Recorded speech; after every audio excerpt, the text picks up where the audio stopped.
Halo adik-adik dan remaja misioner yang dikasihi Tuhan. Berjumpa kembali dengan Kakak Ani dalam Do Re Mi, doa dan renungan misioner bersama sekami Paroki Santo Petrus dan Paulus Argapura pada hari ini Jumat 5 September 2025 merupakan pekan biasa ke-22. Hari ini kita akan merenungkan sabda Tuhan dari Injil Lukas pasal 5 ayat 33 sampai 39. Sebelum kita membaca dan merenungkan sabda Tuhan, marilah kita menandai diri kita dengan tanda kemenangan Kristus dan berdoa. Allah Bapa yang Maha Kekal dan Kuasa, Engkau menyatakan rencana dan kehendak-Mu melalui Yesus Kristus Putra-Mu. Perbaruilah kesanggupan dan kesetiaan kami untuk mengikutinya sebagai murid-murid yang sejati, sebab Dialah yang hidup dan berkuasa kini dan sepanjang masa. Amin. Semoga Tuhan beserta kita.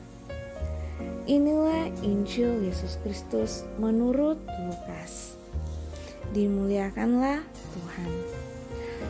Orang-orang Farisi itu berkata pula kepada Yesus, "Murid-murid Yohanes sering berpuasa dan sembahyang, demikian juga murid-murid orang Farisi. Tetapi murid-murid-Mu makan dan minum." Jawab Yesus kepada mereka, "Dapatkah sahabat mempelai laki-laki disuruh berpuasa sedang mempelai itu bersama mereka? Tetapi akan datang waktunya apabila mempelai itu diambil dari mereka, pada waktu itulah mereka akan berpuasa." Ia mengatakan juga suatu perumpamaan kepada mereka, "Tidak seorang pun mengoyakkan secari kain dari baju yang baru untuk menambalkannya pada baju yang tua. Jika demikian, yang baru itu juga akan koyak, dan pada yang tua itu tidak akan cocok kain penambal yang dikoyakkan dari yang baru itu. Demikian juga tidak seorang pun menyisihkan anggur yang baru ke dalam kantong kulit yang tua, karena jika demikian, anggur yang baru itu akan mengoyakkan kantong itu, dan anggur itu akan terbuang dan kantong itu pun hancur. Tetapi anggur yang baru harus disimpan dalam kantong yang baru pula, dan tidak seorang pun yang telah minum anggur tua ingin minum anggur yang baru, sebab ia akan berkata, anggur yang tua itu baik." Demikianlah sabda Tuhan. Terpujilah Kristus. Adik-adik dan remaja misioner yang dikasihi Tuhan, dalam bacaan Injil hari ini, Yesus menghadapi pertanyaan tentang puasa. Orang-orang bertanya, mengapa para muridnya tidak berpuasa seperti yang dilakukan oleh murid-murid Yohanes dan kaum Farisi. Yesus menjawab dengan sebuah perumpamaan yang mendalam. Yesus mengungkapkan dari puasa dan waktu yang tepat untuk melakukannya. Puasa dalam tradisi Yahudi adalah sebuah praktik yang diikuti dengan ketat. Puasa seringkali dilihat sebagai sebuah ungkapan kesalehan dan pertobatan. Namun, bagi banyak orang, termasuk kaum Farisi, puasa telah berubah menjadi sebuah ritual belaka. Puasa hanya dilakukan demi menjaga citra kesalehan di hadapan orang lain. Hati mereka menjadi tawar, dan puasa yang dipraktekkan oleh mereka telah kehilangan makna yang sebenarnya. Yesus melihat ini sebagai sebuah masalah, bukan karena puasanya itu sendiri, tetapi karena motivasi yang salah di baliknya. Yesus menjelaskan bahwa selama Sang mempelai laki-laki, yakni Yesus sendiri, masih bersama dengan para muridnya. Mereka tidak perlu berpuasa. Kehadirannya adalah sumber sukacita dan puasa yang biasanya diasosiasikan dengan kesedihan dan penyesalan tidaklah tepat pada saat itu. Namun, Yesus juga menyatakan bahwa akan tiba saatnya ketika sang mempelai laki-laki diambil dari mereka, dan itulah saat yang tepat bagi para murid untuk berpuasa. Pesan ini mengingatkan kita bahwa puasa bukanlah sekedar kewajiban ritual yang harus dijalankan tanpa pemahaman, dan puasa adalah sebuah undangan untuk mendekatkan diri kepada Tuhan, untuk merasakan kekosongan yang hanya bisa diisi oleh kehadirannya. Ketika kita berpuasa, kita dipanggil untuk merenungkan apa yang benar-benar penting dalam hidup kita, untuk melepaskan diri dari segala sesuatu yang menghalangi hubungan kita dengan Tuhan. Yesus menggunakan perumpamaan kain baru pada pakaian lama dan anggur baru dalam kantong kulit yang lama untuk mengilustrasikan pentingnya menjalani praktik keagamaan dengan hati yang baru.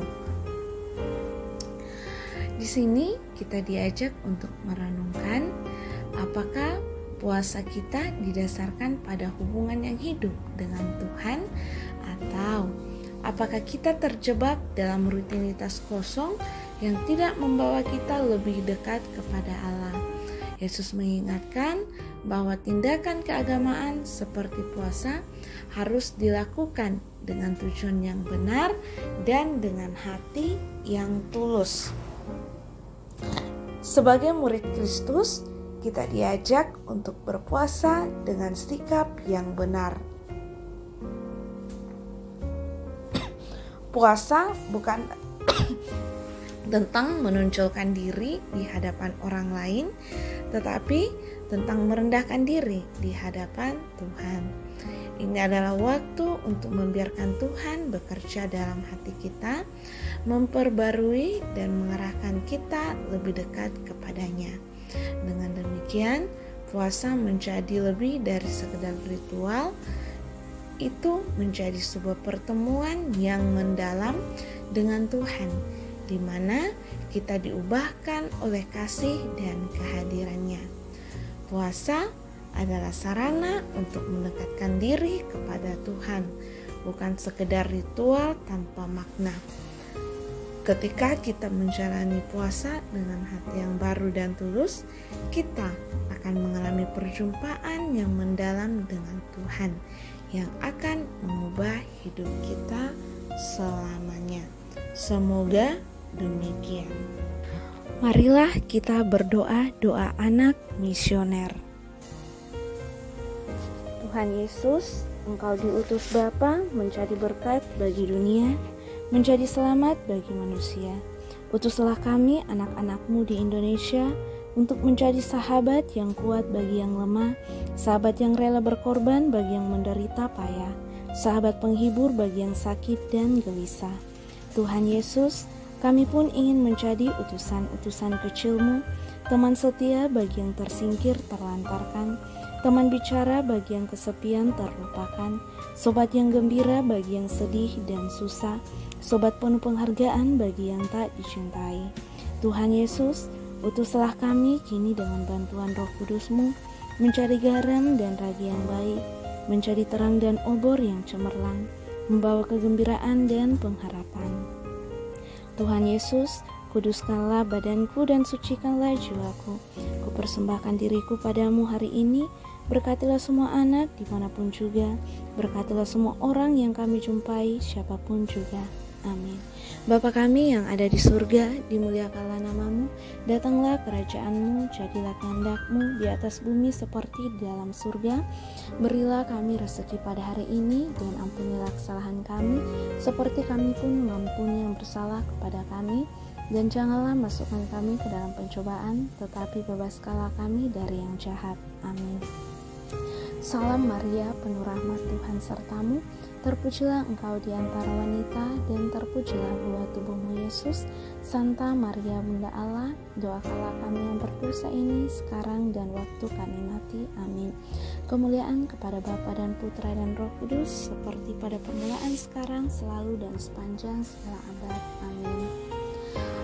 Anak-anak dan remaja misioner yang dikasihi Tuhan, semoga sepanjang hari ini kita selalu dijaga, dibimbing, dan disertai oleh Allah yang Maha Kuasa, dalam nama Bapa dan Putra dan Roh Kudus. Amin.